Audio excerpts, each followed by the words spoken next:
Welcome to the F Sharp Podcast, presented by Harmony Wealth, a podcast geared to educate you on all things financial.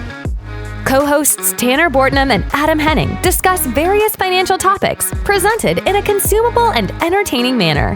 Tanner is a certified financial planner, JD, and financial expert, while Adam is a marketing professional and small business owner. It's time to harmonize. Sit back and enjoy the episode. Your future self will thank you. Welcome to episode 60 of the F Sharp Podcast, presented by Harmony Wealth, a podcast for those of you looking to learn more about personal finance. I'm your co-host, Adam Henning, marketing professional and small business owner. I'm joined as always with co-host Tanner Bortnam. Tanner is a certified financial planner, JD, and financial expert. Episode 60, the ins and outs of HSAs, health savings accounts. So whether you're a young professional just starting a family or looking to optimize your healthcare savings, this episode is packed with insights to help you make the most of your HSA if you have one already or if you're looking to establish one. So with that, we'll get started and welcome in Tanner into episode 60. Hey, what's up, Adam? Hello. So first things first, I alluded to it. I broke down that fun little acronym, health savings account. What is a health savings account, sir? Yeah, so a health savings account is it's a investment vehicle, an investment option that sometimes employers will have, for their employees. But if your employer doesn't have it, you can get one for yourself as well.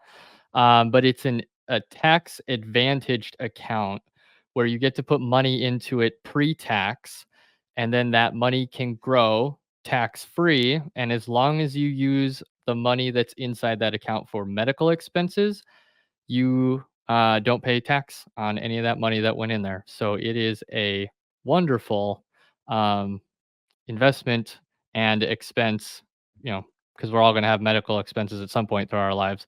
But it's a wonderful investment option that everyone who can take advantage of it definitely should.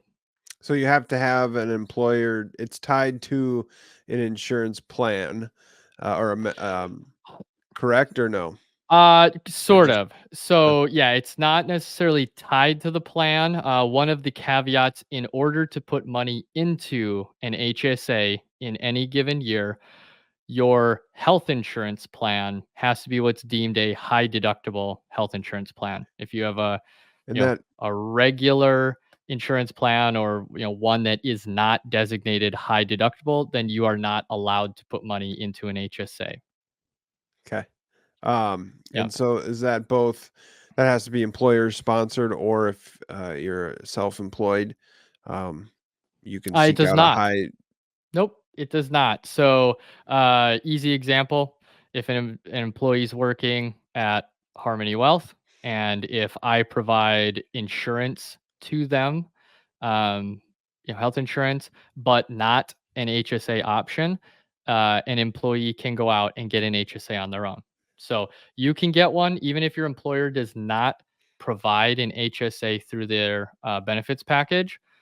That's okay. You can still go get one yourself. And there's, numerous different companies out there. Health Equity is a really big one. But, research that. If you need to find one, find the best company that you want to work with. But yes, you can definitely have your own, regardless of whether your employer provides it. The key, again, is your insurance plan must be a high deductible plan. Got it. Okay. Yep. Obviously, And just to finish on that, that is in any given year. So let's say I have a high deductible plan here in 2024, I can contribute money to an HSA. But if in 2025 I switch my insurance plan and I go to a normal one, then I cannot contribute in 2025. But in 2026, if I go back to high deductible, I can contribute in 2026. So it's only looking at the current year of whether you can contribute or not is having to have that high deductible plan. Okay. And that probably fits into some of the advantages or pros of an HSA. We already talked about the tax advantages, but what are some of the other pros of an HSA? Yeah. Well, the first thing is really to hit on, and I know we teased it, but I really want to hit on that is that the tax advantages of this. I've heard it called a triple tax, benefit. And really, if you think about it, right, if you're able to put, or if you do put funds in, so let's go over that as well. I have the numbers. There we go. If you're an individual in 2024, you can put $4,130 into an HSA, and if you are a family, you can put 8,300 into it jointly as the family. Um, so, walking through how this works from a tax standpoint, that money is pre-tax, right? So it comes out of your check. You've never paid taxes on it. Let's just do a family. 8,300 goes into that account, pre-tax, never paid taxes. Then you can invest that money inside the HSA. I mean, you can leave it in there like a savings account. Not a good idea, but you can. Um, so then you put the money into different mutual funds or ETFs or whatever is allowed in your HSA plan, and that money can grow. It grows tax free. So now let's say that 8,300 you put in is 10,000. So now you have $10,000 that you've never paid taxes on, and as long as you take that money out and use it as medical expenses, you will have never paid taxes on that money. So really, you can think of it as if all medical expenses that are paid for out of your HSA are really 10, 15, 20% off because you're using money that's never been taxed. And where I get the 10, 15, 20% just depends on where your individual marginal tax bracket is. But the higher your taxes, the more benefit an HSA is to you. But it's really beneficial to everybody. Sure. And you alluded to some of the things that you can spend it on, medical Yep. expenses, and that is going to be dependent on the insurance sponsored Yes. definition of. Some will be a little bit different, so it is going to take some research on the listener's part just to do a little bit of fact finding of what exactly that is. But I'm assuming there's some general Yeah. Yeah. basic Your ones that general, you would fit into that bucket. correct. Yeah, your general run of the mill medical expenses are part of it. That is dependent upon, HSA and the plan sponsor that has it. Yeah, it'd be some odd caveats like if someone has um vitamins or is more along the natural path or something like that. Maybe that's covered, maybe it's not. You have to check some of those. But if you go get a uh well, flu shot's covered by insurance, but if you go to the doctor and you have a, $100 copay, okay, well you can use it, take $100 out of your HSA because that's a medical expense. So any of the run of the mill things are definitely going to be covered. Sure. So flexibility, go look into that. Portability. And well, it's with flexibility too. So another thing of distinction, other people may have heard of what's called an FSA, which is a flexible spending account.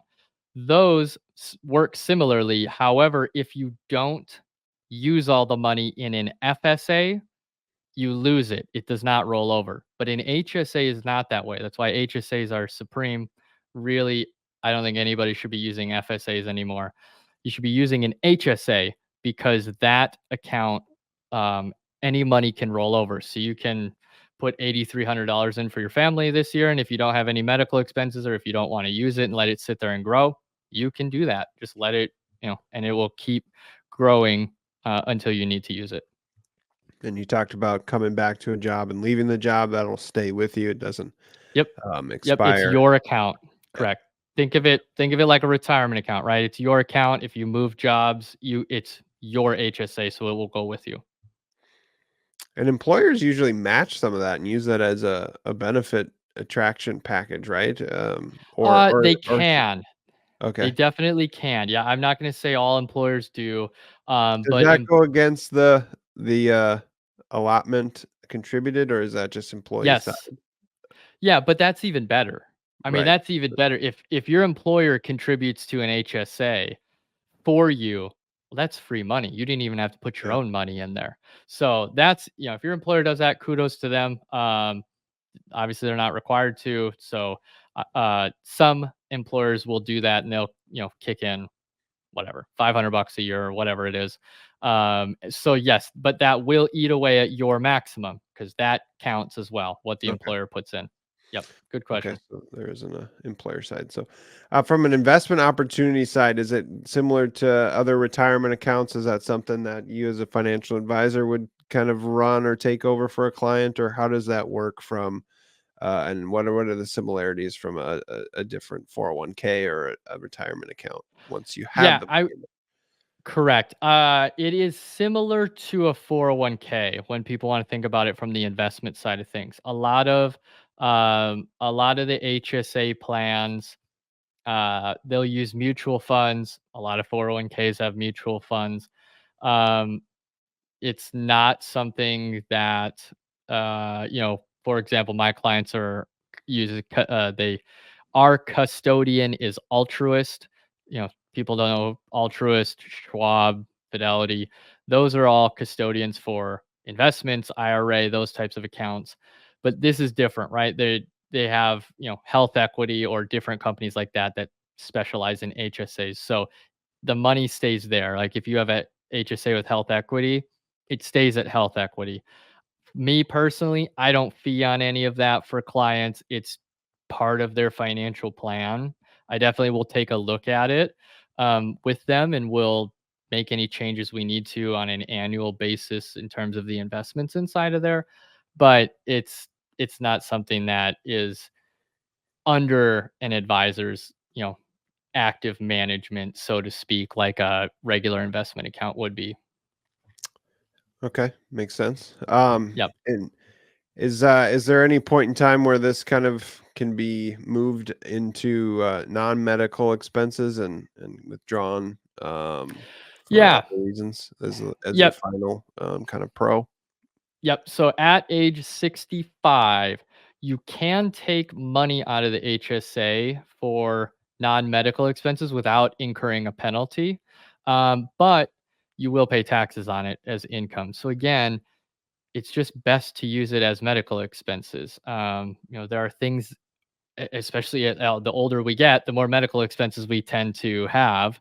So you will have medical expenses. So just use whatever's in there for medical expenses as they come up. If you got to age 65 and still have a balance in your HSA. Okay, so correct me if I'm wrong, because I always get confused from my personal standpoint of an HSA, but Hmm. just because we have used it once or twice, but we do have a benefit account, so we are, and this might be different for everybody, so I might be just doing one Sure. of one Yeah, you're fine. situation here, but We'll see. either get a debit card um, or we would pay because we've had both. We have a debit card and a benefits account that we contribute to, and we just use medical expenses for that debit card.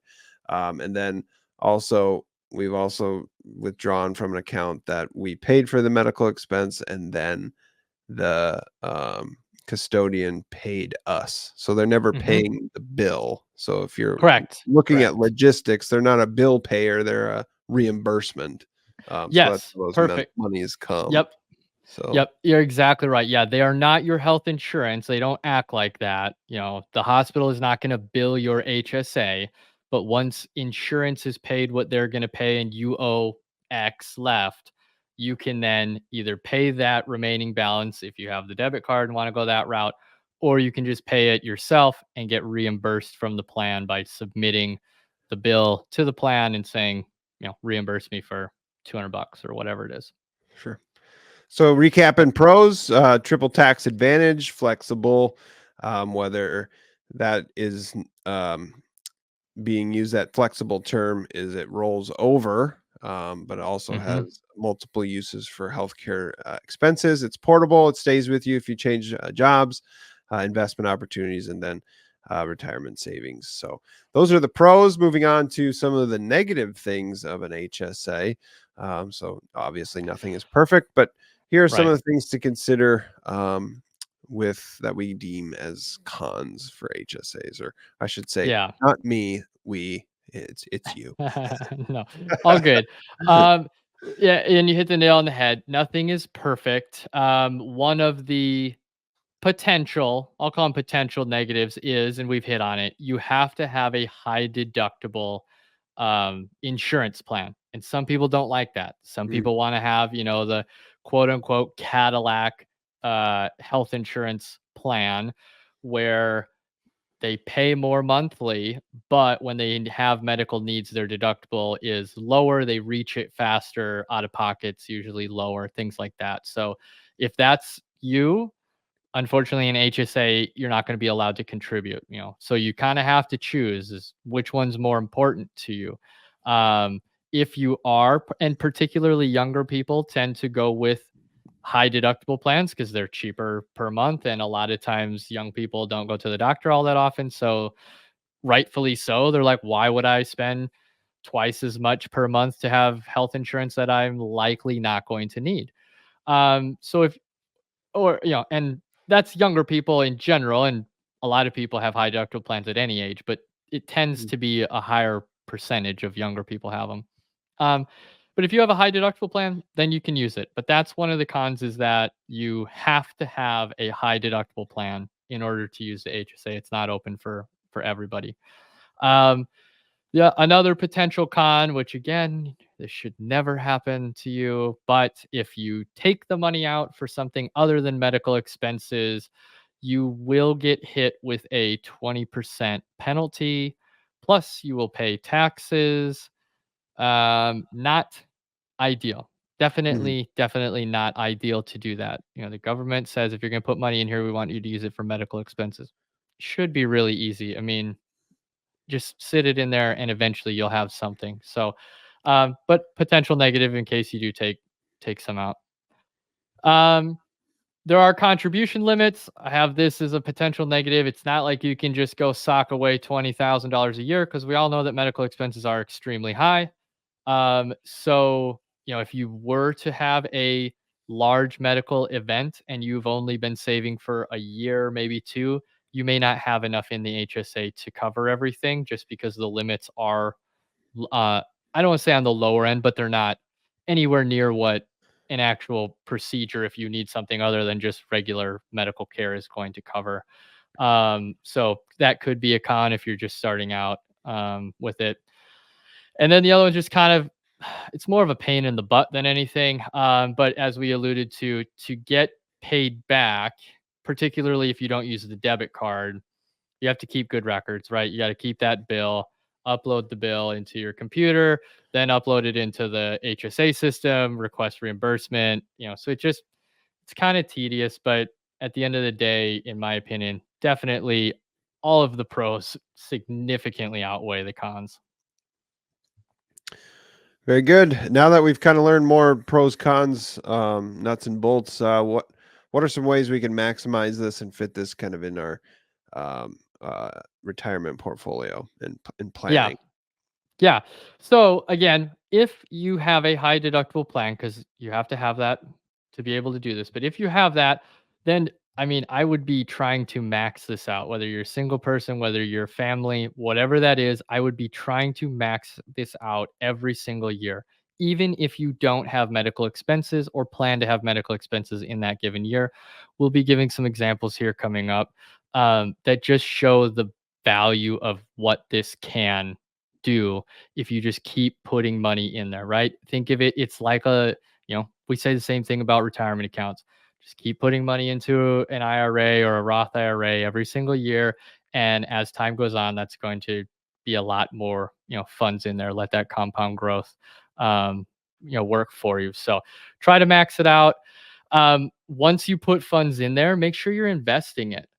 Because if you don't go in and actively tell them to invest it, I haven't seen a system, I guess I can't say all of them, but I have not seen a HSA provider that will just invest it for you. It will Yeah. just sit there in cash or like a, you know, savings Money. account where Yep. well, I don't even want to call it money market account because you earn peanuts on it. It just sits there. Now, that still is going to be of value to you because you didn't pay tax on it. And when you take it back out, you don't pay taxes on it for medical expenses, right? So wherever let's say your income tax bracket's 20%, you save 20%. But the real value is getting that invested and letting it grow for you so that that growth is also tax free and you have even more in there when you need to take it out for medical expenses. So make sure you're investing it. Um, as we said, make sure you save your receipts. One of the strategies is if you have the ability to pay for the littler things, $100 here or there type things, and you can pay for that out of your cash flow. Keep your receipts anyways, because there may come a time where cash flow is more restricted, and you can put in expenses from 2-3 years ago. So if you kind of hit a tight spot in the future, you can always put in medical expenses from the past and get reimbursed and help kind of short term bridge some of that cash cash flow crunch that you may be going through. So keep your receipts, even if you're not going to be utilizing the HSA to pay for something immediately. And then utilizing it for retirement. Again, I'm going to tease this. We have another example coming up of some clients of mine who this worked out perfectly for them. But when you get to retirement, we said at age 65, you have the ability to take it out. I don't think that that's necessarily a wise thing. You can still have medical expenses, or likely will have medical expenses after 65 that you can use the HSA for. But just having it built into your retirement plan so that wow, I have this HSA here with $50,000 in it that I've saved up over my career. Okay, well, now that's $50,000 less that your retirement portfolio needs to handle because you already have that banked in to pay for $50,000 worth of medical expenses. So it makes it easier on your entire financial plan and your investments, because it won't have so much of a drag. Is funeral expenses a medical expense? Oh, good question. I don't know that one. I would have to look that up. Yeah, I do not know that off the top of my head. Any medical expenses, obviously, most of us, when people pass away, do so with some sort of medical thing going on. So there's usually some end of life medical expenses. So those obviously would be allowed to be paid. I just don't know if, like the funeral home or Right. casket or cremation or whatever you do. I don't know if that is part of it or not. But very good question. And I would tell any of our listeners, if you want to know that, let me know. I'm happy to find out that answer, or it may be something that is specific to each HSA provider, in which case check with them. Yep. But very good question. Very obscure, but very good question. Well, I just figured that, hey, that could be a way to alleviate that stress if that's a thing for that individual passing Yeah. away.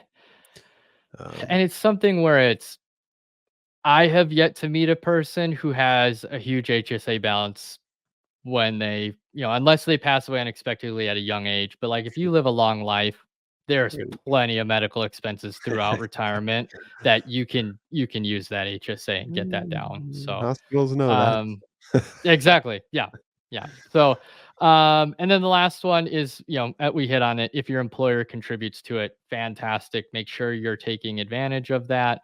It's free money, which makes it even better because it's free money that's going in there that, of course, you're not paying taxes on. You didn't have to put in there yourself. It then grows tax free. I mean, it just wonderful, wonderful thing if you can have an employer who contributes to it as well. All right. Examples. What you got for us? Yes. So I tease these out. So the retired example that I teased a little bit ago is I have some clients. They put money into an HSA over their career, never really used it, paid for all their medical expenses with their cash flow. And we were just talking about it a couple months ago. And they're like, hey, I have this HSA. What are we going to do with this?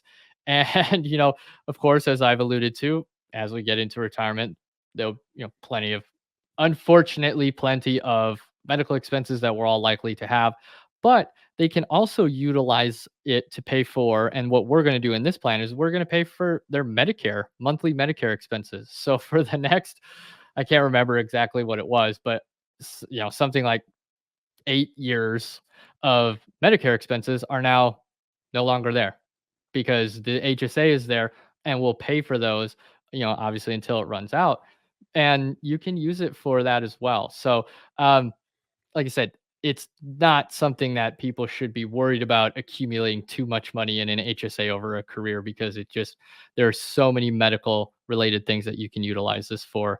And then for them, like, what a great thing that they have this for, let's call it 8 years. They're not going to have to pay Medicare expenses. It's less of a drag on their portfolio. That can work towards growing more for the future, helping provide more, um, less risk of running out of money for them, provides a higher probability of assets going to the next generation. So, of course, we're working on generational wealth transfer, which we've had a different episode on. Go check that one out. But it's just a really great planning strategy. And I have yet to find a situation where an HSA was a bad move for Mm. somebody. I mean, it's just great. And again, the more money you make, the more on sale those medical expenses become, because you're not paying taxes on the money to use it. Um, and then example two, just talking about this with some other clients. They're doing some family planning. They don't have kids yet. Myself and my wife are actually in the same boat. We have a little one on the way. It's coming in August. And I've been saving in Congrats, an by the way. HSA. Thank you. You've already said this, but for Oh, for I the have? podcast's sake, yeah, all good. But I'll just use us, right? Uh, I have previous job had an employer that put money into an HSA, so I did that. I would then max it out on top of that. Been doing this for, gosh, I don't know. I guess ever since I've been in Arizona, 7 years. So decent chunk of money that's sitting in this HSA. So now every bill that we have for our kid throughout pregnancy, his birth, and then we'll see what's left, but then and then some, right? Because little kids get sick, so you're going to be spending money there. So like that's already kind of prepaid for. Mhm. And so if you're a young person, again, it's just, you may not use it for yourself right now, but you will use it at some point, and you're just basically buying that medical expense on sale rather than not putting money in an HSA and paying full price. Yep, and that's the exact situation that we used it in, and, Yeah. probably even I'll raise you one is it acted kind of as like an emergency fund as well, because we were expecting her to come the year prior, and she had Ah, just yes. happened to be born 5 days into the year, so her, bill was substantially higher because our uh, high deductible plan was met Oh, it in rolled over. 2023, Sure. and yeah, so she was the first expense. So, you know, just a lovely bundle of joy. Um, so, we definitely tapped into the HSA for that from a Right. previous employer too. So, real life situations right there. Yeah. Yeah. And like I said, I have yet to find a situation where an HSA has not been a good move for somebody. So um yeah, definitely take advantage of it if you can, and if your cash flow allows for it. Very good, sir. Any final thoughts? Anything you want to touch on before we wrap up this episode? Yeah, there's just a couple of other things that I get asked from time to time about this. If you're self-employed, yes, you can have an HSA. Again, the caveat is you just have to have a high deductible plan. So it doesn't matter if you're a W-2 employee, you're self-employed, that part doesn't matter. It's just the insurance plan that you have. If you change jobs, like we alluded to, it comes with you. Like it's your HSA, just like it's your 401k, just like it's your IRA. So it's in your name, your assets. So that has no effect of whether you change jobs. The only effect would be if your first employer was adding money and your second employer doesn't. Obviously, you're not getting that free money, but in terms of what is in there, you get to keep that. And then dental and vision, right? Because those are kind of the obscurities of health insurance from time to time. But yes, you can use your HSA for a lot of dental and vision. Again, check with the particulars. There may be a few very, very specific things that it won't cover, but for the most part, it should cover most dental and vision expenses that you have as well. Don't you love how they just separate? It's your body and it's insurance, but not dental or vision. That's separate. Right. Yeah, the Yeah, eyes in your head. Yeah. If I have a pencil in my eye and I go to the emergency room, that's covered, but if I need contacts for that eye No, afterwards, no. not covered. Yeah. Health insurance it's a racket. It's but it is what it is, right? We're not changing it. So, but that's why you have your HSA, 'cause it'd cover either way. Very good, sir. Again, to wrap up, they're fantastic opportunities with Yes. HSAs to save for current and future medical expenses that come with significant tax advantages, as we've covered in this episode. So thank you for tuning into this episode of the F Sharp podcast. If you found it helpful, please subscribe, leave us a review, and share with someone that you might think would benefit. So until next time, for Tanner, I'm Adam. Stay financially sharp. This podcast is for informational and entertainment purposes only and should not be relied upon as a basis for investment decisions. This podcast does not engage in rendering legal, tax, financial, or other professional services. Investment advisory services are offered through Harmony Wealth, a registered investment advisor authorized to do business in states where registered or otherwise exempt from registration. If you have questions pertaining to your specific situation, please contact Harmony Wealth at 602-935-5155 or at harmonywealthaz.com.